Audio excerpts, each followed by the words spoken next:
Just to get us going, so my name is Jason Bauer-Clapp. So my title is Associate Director of Advising and Programs at the Lazarus Center. But really what that means is main part of my role is meeting with students like you all individually and through workshops, really helping people kind of navigate this process of finding internships, exploring careers, the job search process, interviewing, all things related to making connections between your Smith experience and the world beyond campus. So that's really a main part of my role, which we'll talk a little bit more about making connections with me and the other advising staff a little later.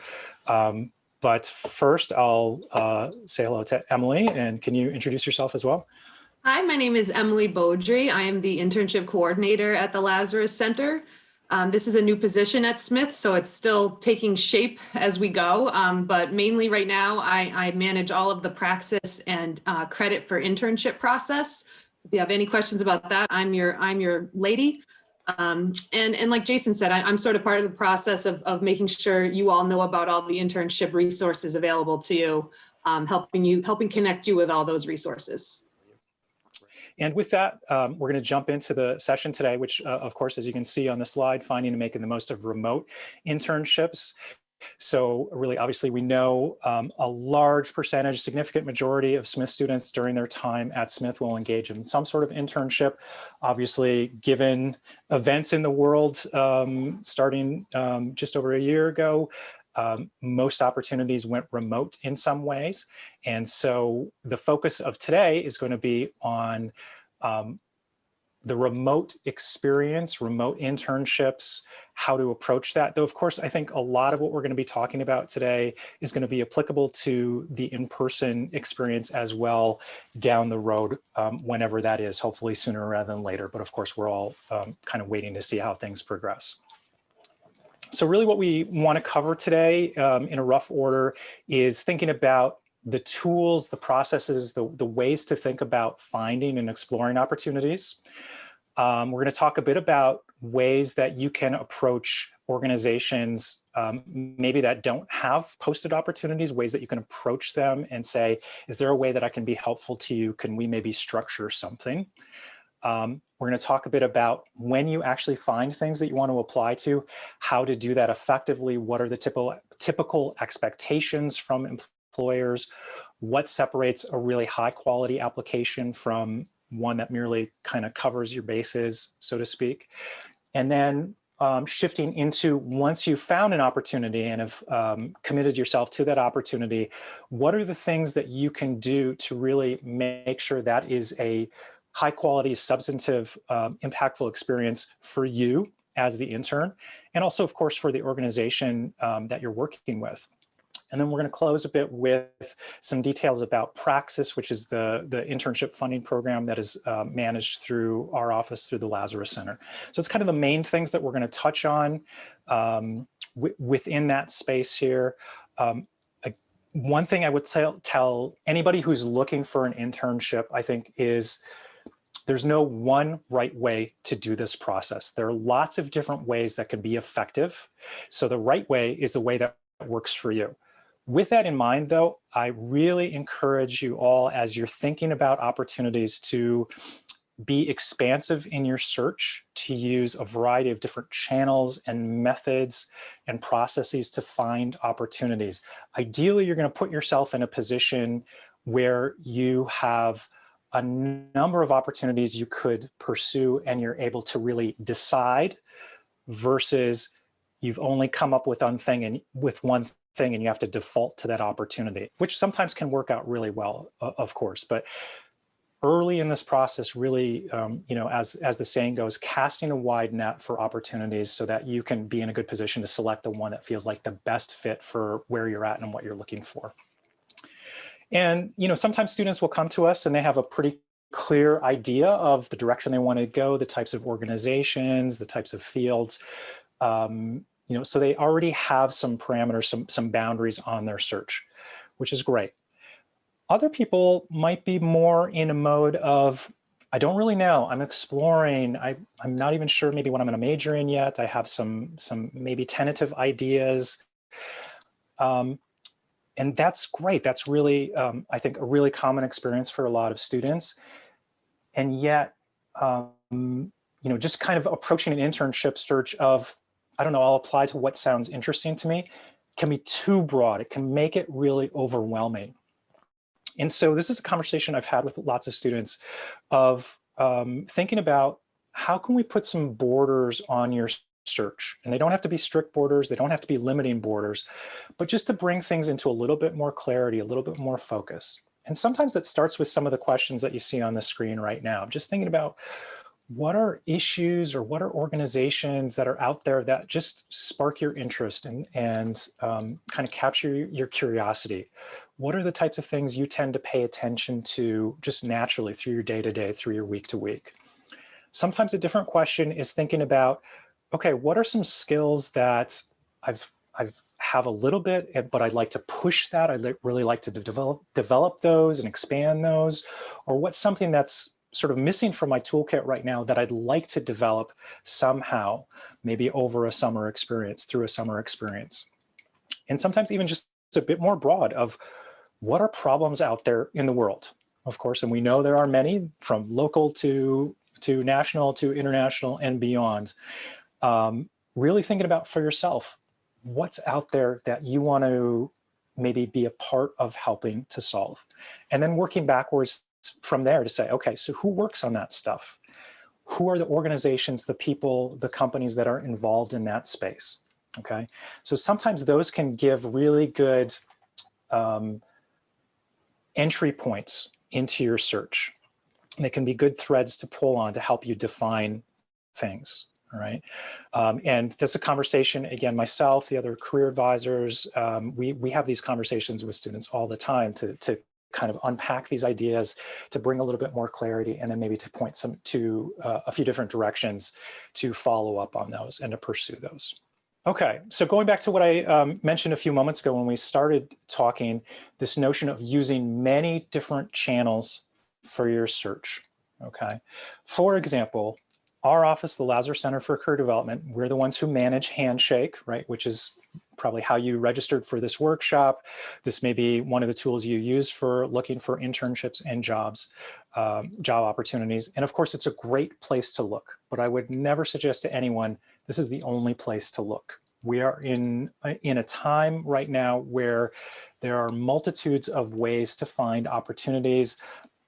Sites that are college-based, that are third-party based.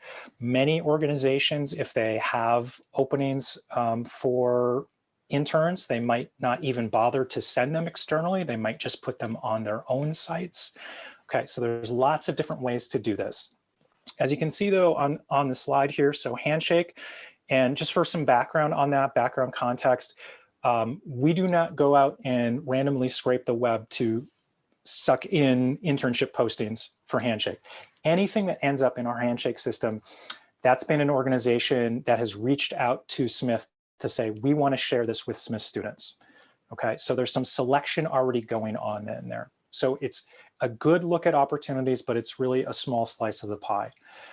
There are broader databases. Indeed is a great one, of course, a massive one, all industries, all fields, really broad location. Idealist.org, which is a bit more focused on kind of the nonprofit space in general. That can be one that can be useful. A lot of students have used that. And whatever tools you're using, really think about if that system, check if that system has an ability to save your search or set up, sometimes they're called a search agent. Anything you can do to have the system do some of its work behind the scenes, where you're automating your search instead of you having to remember to log in every couple of days or every week and run a new search. If you can automate things and have these systems push results to you, that's great. It's going to save you more time and energy to devote towards evaluating those possibilities, deciding, are you going to actually take some action on this? And if so, how are you going to take some action? Okay, so automate the search. Let the computers do that work for you, okay? LinkedIn is a great tool. I'm not a paid spokesperson for LinkedIn, but I can tell you that it is a really fantastic resource for exploration, for making connections, but also many employers in the for-profit and nonprofit space now post their opportunities on LinkedIn as well. So there's a jobs tool in there. Jobs includes internships, by the way. You can do some filtering by field, by location. Certainly there's a way that you can filter by selecting for remote only. So there's lots of ways you can use LinkedIn as part of that search. One other thing, so this is a section on the Lazarus Center's website. We launched it in the fall, we call it professional pathways. So it's six different kind of broad industry and related industry sections that we've provided some kind of starting points, some industry resources, some job search sites that are maybe more focused to that field. Those are already curated and provided on the Lazarus Center's site. So look for that if you're on the Lazarus Center page, look for professional pathways. By no means are those lists exhaustive lists of every place that is available for one of these broad fields, but it's meant as a starting point, resources that we've found that maybe alumni have shared with us or faculty have shared with us, or even students have shared with us who have said, this is a really good information source for people who are interested in this space. Okay, so these are all parts of your search. They can all be integrated into your search. Okay, and so maybe as you're thinking about your search for opportunities, and I really recommend to everybody, to the extent that you can, and recognizing you have many commitments, you have lots of things that you're working on and that are draws upon your time, but if you can schedule 1 or 2 periods a week, and even if it's one weekly time that you've set aside, that's only 30 minutes. If that's all you have, fine, but set aside that time, reserve that time, preserve that time for yourself to commit to your search, to use tools like this. Okay, I think over time, we've seen the most successful seekers of opportunities are those who are consistent and persistent with their search. So do keep that in mind.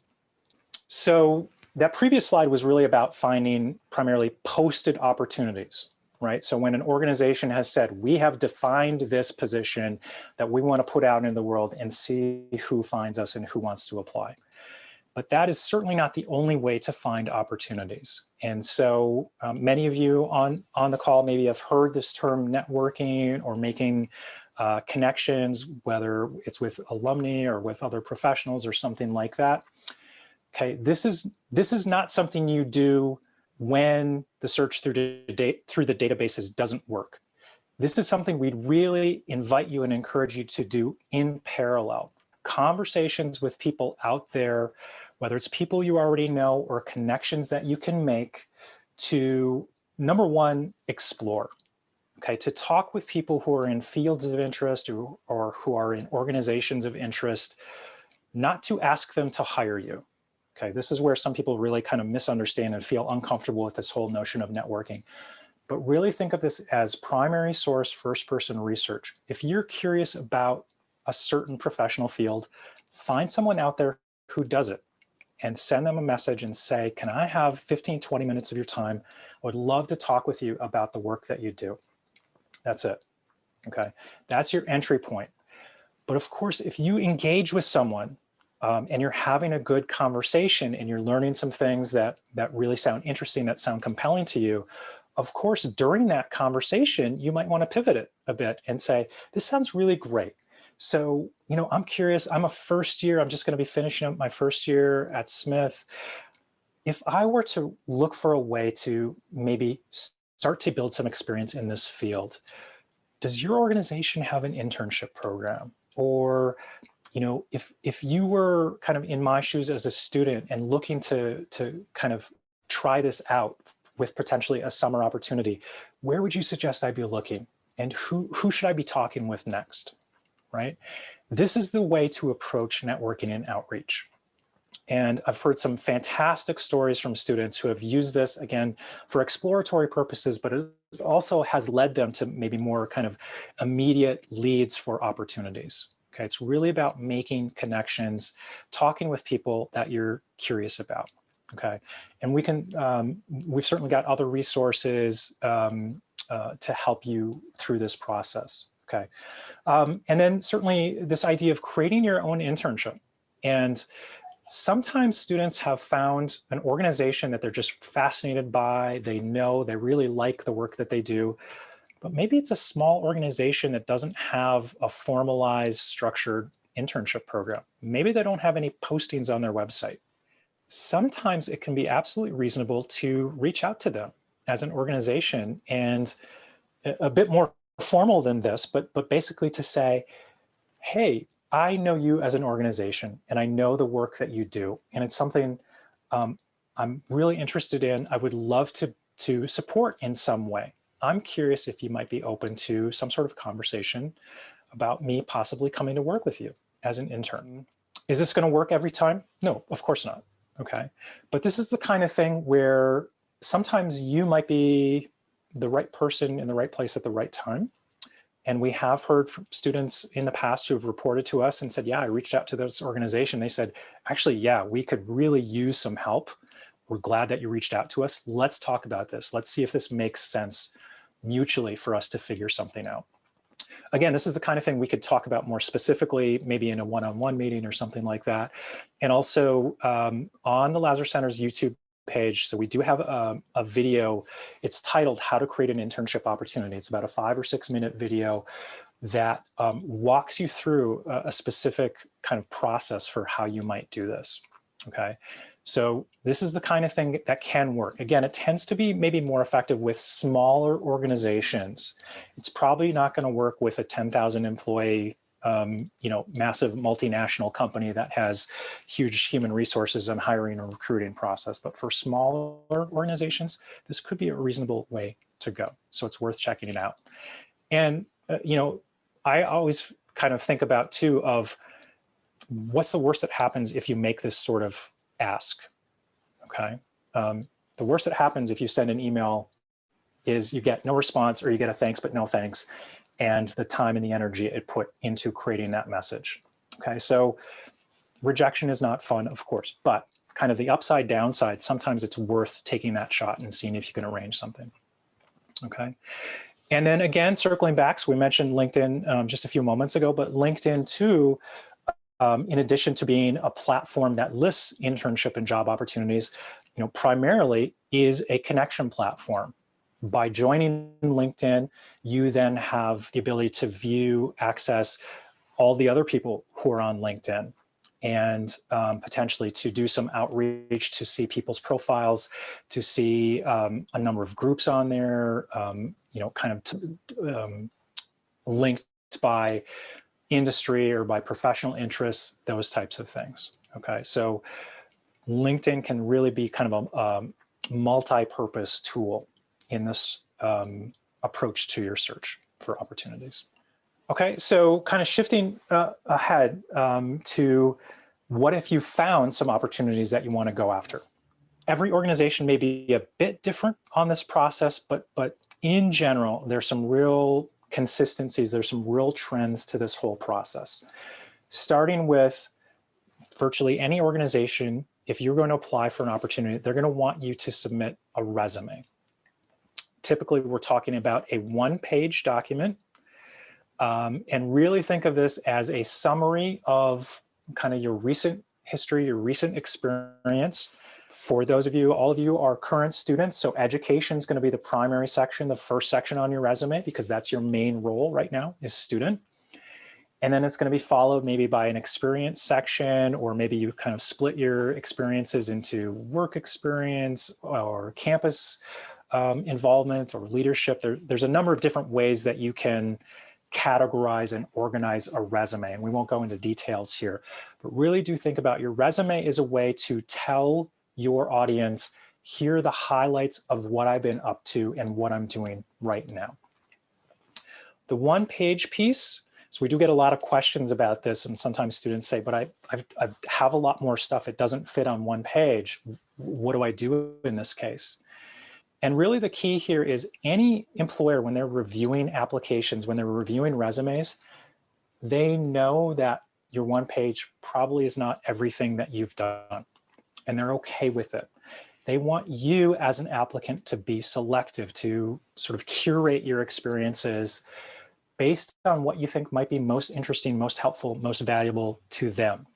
Okay, so a good resume is really written with your audience in mind.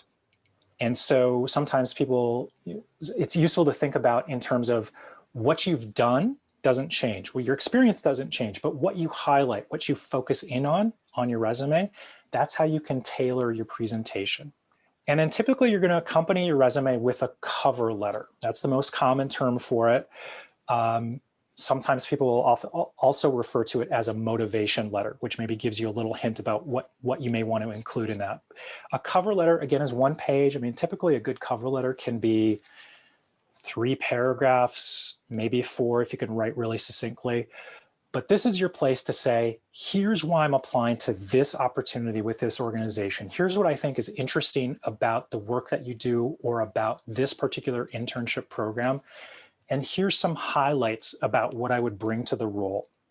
Maybe it's a place to tell a short anecdote about 1 or 2 experiences that you've had. So it's not really just restating your resume, but maybe it's taking a few pieces from your resume and weaving them together into the broader themes. You could almost think of it as your cover letter is like your opening statement, and your resume is the evidence that you provide to support that opening statement. A good cover letter also shows your reader that you have done a bit of research, that you're familiar with who they are and what they do. And not that you have to tell your audience what they do, because they know this, of course, but when you can say, hey, I get what you're all about in this organization or this company, and here's what's interesting to me about that, and here's why I'd love to come and do an internship with you and learn from you. That shows connection, that shows motivation. And that's a really important piece, okay? Especially for internships, which by definition, they're meant as learning opportunities. Internships are not for people who have 15 years of experience in that field. They're for people who are motivated, eager to learn. So those are the 2 typical pieces of any application. And note that sometimes they will just say apply or just say send a resume. We recommend including a cover letter as well, unless it's explicitly stated, send a resume only.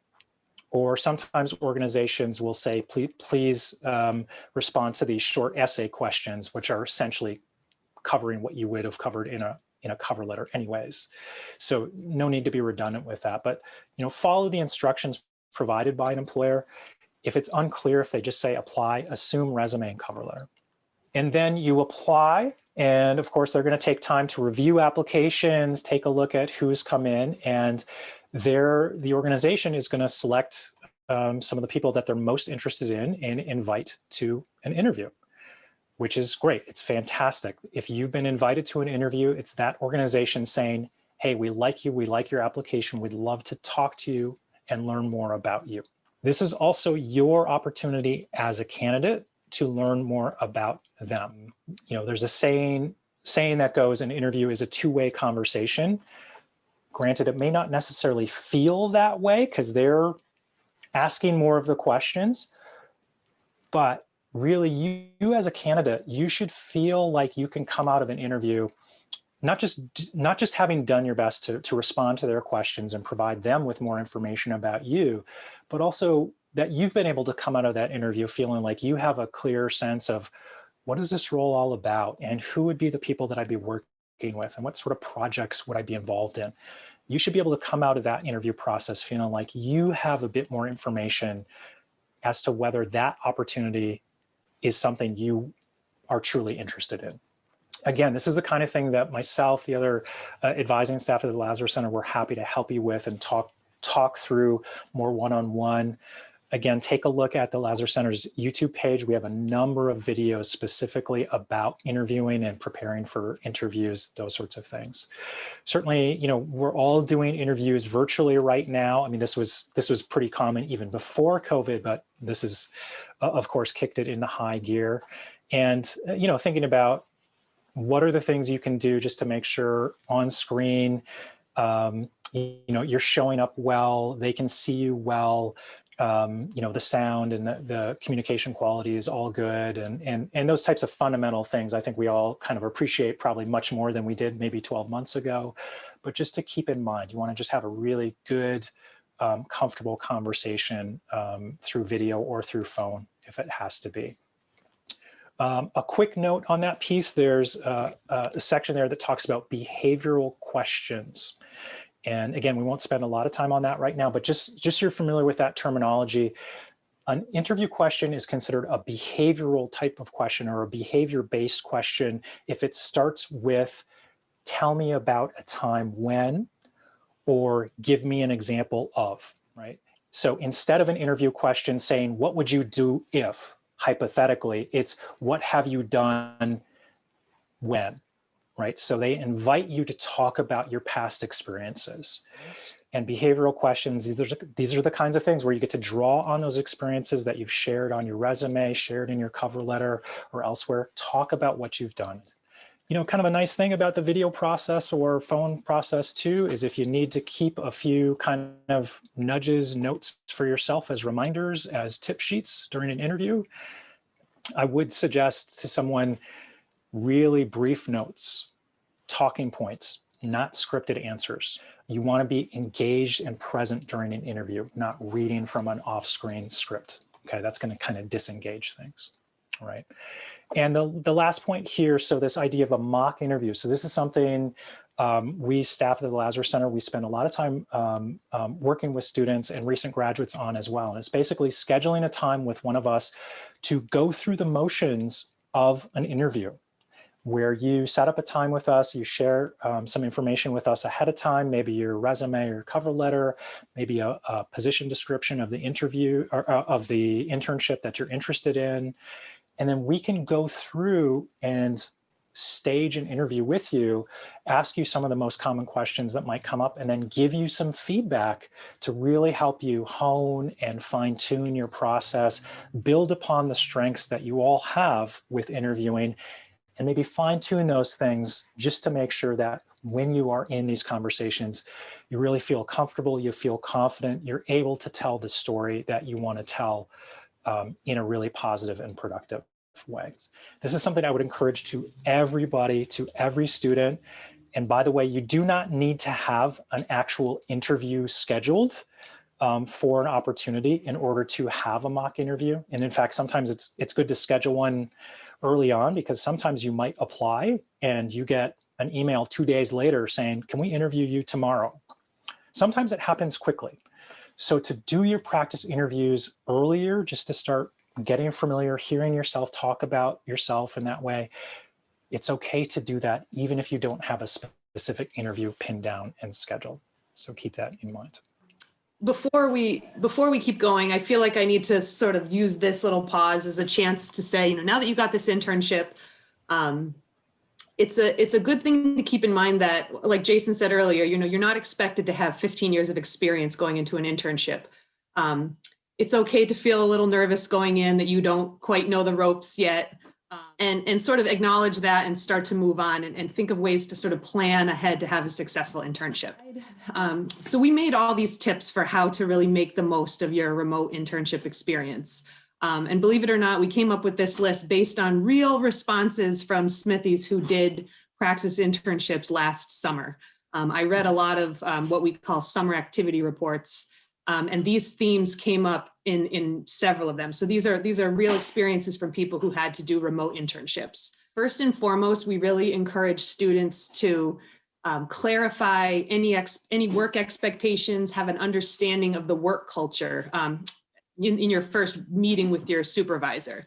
Learn about their preferred communication tools. If it's a new tool you've never used before, maybe take a minute to do one of those nice LinkedIn learning videos to learn a little bit more about it. Learn more about their work schedule. Make sure that if you're expected to be available between certain hours, that you adhere to that.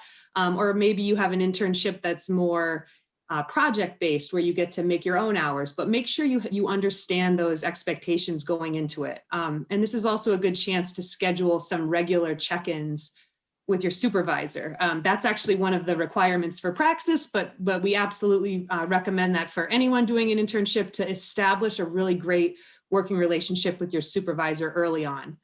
And feel free to ask questions going into it. And remember, don't just form a relationship with your supervisor, but take the time to introduce yourself to the whole group you'll be working with.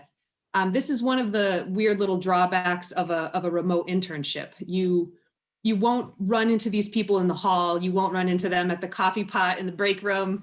So you may have to be a bit more proactive in getting to know these people. We recommend, even just sending them an email and asking for a quick coffee chat via Zoom call, just to learn more about each of them, learn what role they play in the organization, learn how they collaborate best with their colleagues, and just sort of establish yourself as part of this team. Since you have to do it remotely, you have to sort of initiate that introduction. Another thing a lot of students really recommended when they reviewed their internship was to have sort of a defined workspace. And I know this is a hard one. We've all been doing work or school from home for so long, and home is work and work is home now. But try to mimic a office space or a workspace as best as you can. If you're have your favorite pen and have a notebook if that's what you're into, and have your coffee cup over here. Once your headspace is in that work environment, it'll help you focus on doing the work during that time. Obviously, try to minimize distractions and interruptions as much as you can, but of course, those things happen. I think we're all a bit more forgiving of that because we're all going through the same thing, right? That being said, this is a really good chance to really flex your time and your task management muscle. I'd say establish a schedule for yourself, establish a routine. This will help mimic that professional work environment and help you stay on task during the hours in which you need to stay on task. You may need to track your hours. Since your supervisor doesn't see you coming in the door at 8:30 and leaving at 4:30, you may have to have some kind of accounting set up to make sure they know that you're completing the required hours for the internship. And that's a conversation you should have at the start of the internship also. Another good piece of advice Smithies have given is to seek out feedback. Some supervisors readily give feedback, good or bad, but even those that do, it's good to sort of probe deeper, to ask more pointed questions about the work you're doing, the projects you're doing. And then the other end of asking for feedback is to accept the feedback and to make adjustments based on what you're being told about your work. Be open to change, be open to thinking of things differently, and you'll have a more successful experience because of it. And then finally, I think this might be the most important thing, in my opinion, is to take a chance after your internship experience to reflect on this experience. Again, this is something we actually sort of require for anyone who's doing Praxis or internship credit. We ask you some reflection questions, but we even recommend you do it whether it takes the form of sitting down and doing some journaling, or write an email to yourself, or talk to a trusted faculty member that you've worked with a lot, or a Lazarus Center advisor. Just take some time to unpack everything that happened. What did you learn?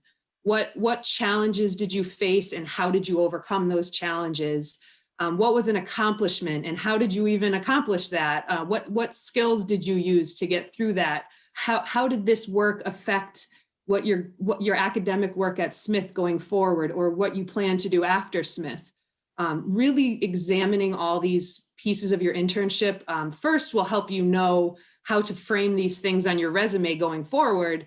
But it'll also just give you a much more focused view of who you are and what you want going forward. So don't skip that important reflection piece. It sort of closes the loop of this whole experiential learning experience.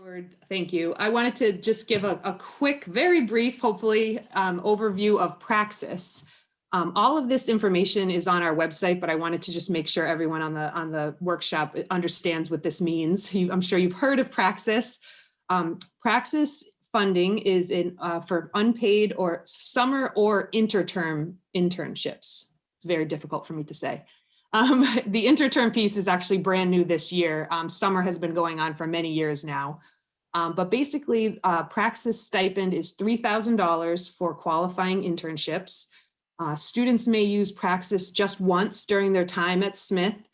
There is one exception, and that is something called Praxis Plus, and that is a chance for students in the concentrations to use a second Praxis stipend to support a second Praxis internship that is part of their concentration requirements.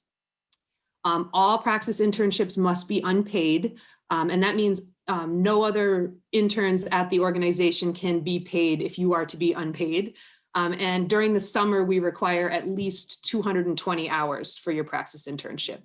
Another important thing to mention is that you must be enrolled at Smith during the semester immediately preceding when you plan to use your Praxis funding. So that means if you are on leave during the fall, you are not eligible for Praxis during interterm. If you are on leave during spring, you're not eligible for Praxis during the summer. But like I said, all the guidelines and eligibility requirements are on our website, but mainly with these applications, we are looking for internships that just provide a really great learning experience, that give you a really good understanding of that organization, that industry, and that they're really well supervised, that you have a supervisor who's been in that has enough relevant expertise to provide you with a really good kind of mentorship experience in that organization. So finally, the big question for Praxis that I get probably 10 times a day is whether or not we are requiring internships to be remote or in person for summer 2021. As of now, we are operating under the current policy, which is that internships must be conducted remotely. That has not changed yet. Whether or not it does remains to be seen. We'll of course alert students as soon as possible if it does change. So for now, we're really recommending students explain to supervisors the internship must be remote to qualify for this funding, and maybe have that conversation, if it's able to pivot to in-person and kind of explore that possibility if it's there. But right now we have to go with remote only. Another offering that's actually relatively new to the Lazarus Center, this just was launched in 2020, is credit for internships. And what this means is you can get a quarter credit for your internship experience, either paid or unpaid internships in this case. The eligibility guidelines are similar to Praxis. So if you look on our website, you'll see a lot of parallels there. But a lot of students ask, well, why would I want a quarter credit for my internship, or who should be using this? This is really useful for students who need credit as part of their CPT requirements. That's one group that might want to use this. Also just students who want to have their internship listed on their transcript. The other group I didn't put on this slide is students who may work for an organization who only hire interns that are receiving academic credit from their college for the internship. So getting this quarter credit can really help you fill those kinds of requirements. You have the option to apply for credit only, that would be for a paid internship, or you can actually combine Praxis funding with credit for an unpaid internship. You kind of have the choice there. There's different applications for both. But essentially what this means is, maybe some of you have heard of this course, IDP 117, but when you submit an application to us for credit, we actually go through the process of working with the registrar's office to get you enrolled in this IDP 117 course. It doesn't mean that it's an actual course you have to attend after your internship. It's just the name of the course as it will appear on your transcript. So basically, after you're done your internship, after you submit all of the end of internship requirements, the registrar's office will issue that quarter credit and it will appear on your transcript under that course code IDP 117. And for either of these programs, I'm happy to meet with anyone privately to see if your internship opportunity qualifies for either of them. Yeah, and we have a couple questions I saw that came in, but even before I talk about this piece, somebody asked a great question. What is CPT? Just to clarify that, so CPT is specific to international students who are on an F1 visa. Basically, it's part of what would allow them to work off campus. So if you're not an international student, CPT is nothing that you need to be aware of or to navigate. Should we just tackle a few of these questions before I talk a little bit about the appointment piece here too? Okay, so we'll just kind of work through these. So in order, so if an institution does not have any internships posted, does that mean you need to give them an exact pitch, or saying, here's some skills I have, how can I help, an appropriate angle to take? And this is a really great question. I tend to recommend approaching this more of just trying to start the conversation with them. So being a bit more broad of, here's how I know about you organizationally, and here's why I'm interested in the work that you do. Here's a bit about my own background. Here's my resume.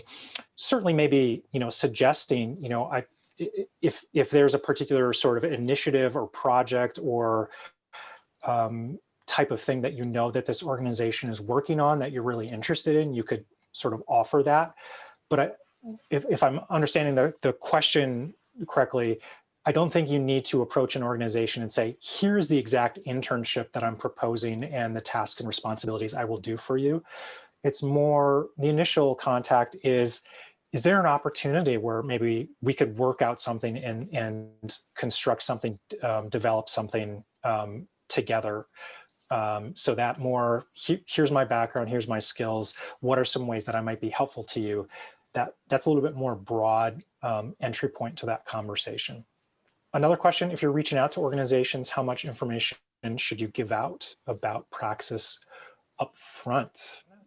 Yeah, I mean, I really recommend explaining the Praxis program to employers. Most employers I've worked with or talked to are thrilled that Smith offers this funding for unpaid internships. I think some, especially small organizations, think that maybe they just can't have interns because they don't pay them. But knowing that Smith offers this program and that it's a structured program with some standards to it to make sure that it's this robust learning experience, it makes them know they're getting a quality intern who's very committed to the work. Also that you'll be paid for it by Smith. And so essentially they're getting a really great free intern. And we actually have some of that language on that Praxis website. We have a section for employers. If you ever want to grab some of that in your conversations with employers and send them that info, I think employers are really responsive to it. And you can also have them email us directly for more information. We can help explain. Is Praxis only available to us before graduating? Yes. There was an exception last summer, as you may have heard. Smith offered Praxis to 2020 graduates. That has not been announced this year for 2021s. We don't anticipate it will be. Then again, I guess anything's possible. But as of now, it is just for undergraduate students. Great. Next question that came in, we should only apply to Praxis and internship credit after we're selected for an internship. And that's right. You get your internship pinned down. You find the internship, you get yourself hired, they've committed to you, you've committed to them, and then you can apply for Praxis and or for credit. That's part of the application, is telling us where are you going to be interning, what are you going to be doing. We need some confirmation information from your site, those types of things. So the priority is find the opportunity, and then once you found the opportunity, and if it fits the bill, if it meets the requirements, and you choose to pursue the funding and or the credit, that would be the time to do that. Okay. How many times can you use the for credit option for internships? You can use it up to 3 times for separate internships. So you can receive up to 3/4 of a credit during your time at Smith for internship credit. Great. Okay, next question was, if we're looking for Praxis internships for this upcoming summer, is there a particular point in the process we should ideally be at right now? And it's a great question. Emily and I are probably both kind of smiling at that because we get variations of this question a lot. And the short answer is, what matters is where you're at right now and what you can do next. Okay, and part of the murkiness of my answer is because every organization is on its own timeline for this. We do see a wave of organizations, even in this past fall, who offered their summer 2021 internships in the fall and wrapped up their recruiting process or their selection process, before the start of the new year. There are going to be other organizations that may not even really be actively thinking and promoting their summer internship opportunities until mid-February. Okay. So there's no no specific time frame for this.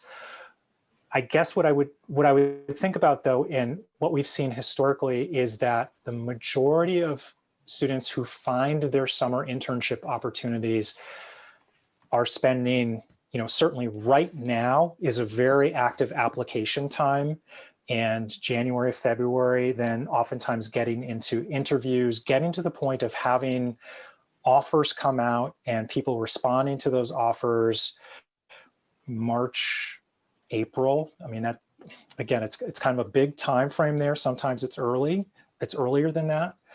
But we've tended to see through the years that a lot of people have their summer internships pinned down, confirmed, I'm ready to go by early to mid-April, so that they have enough time to work on their Praxis applications.